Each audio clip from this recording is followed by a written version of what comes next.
低买高卖是每个进入市场的人的愿望，动态平衡持仓就是解决这个问题的。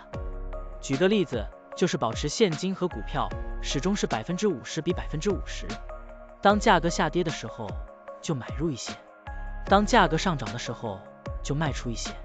这样做，通过低买高卖维持仓位比例的均衡，即使价格经过一定时间的震荡又回到原位，也可以获得波动的收益。现在我们就设定一些参数，让 Stocktunny AI 帮我们生成程序，对 Marathon、Mora 进行回测计算。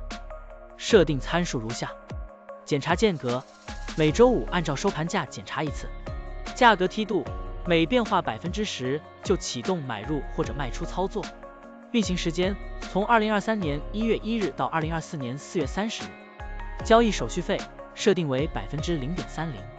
这样设定节省了盯盘的时间和操作次数。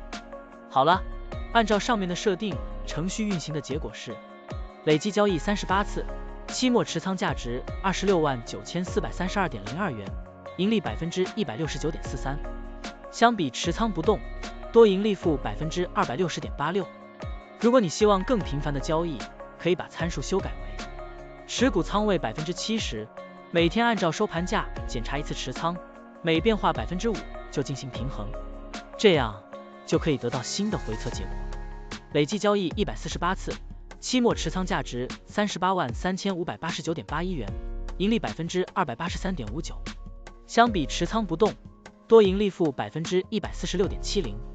股票的波动特性不一样，盈利效果就不同，参数设定不同，盈利效果也会不同。怎样找到最优的组合呢？请评论区留言，让 Stocktunny AI 来帮助你。股票调优 AI， 利用 AI 技术赋能您的股票选择与操作。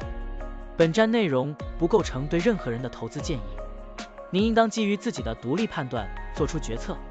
扫描二维码获取文字稿，欢迎点赞、评论、转发。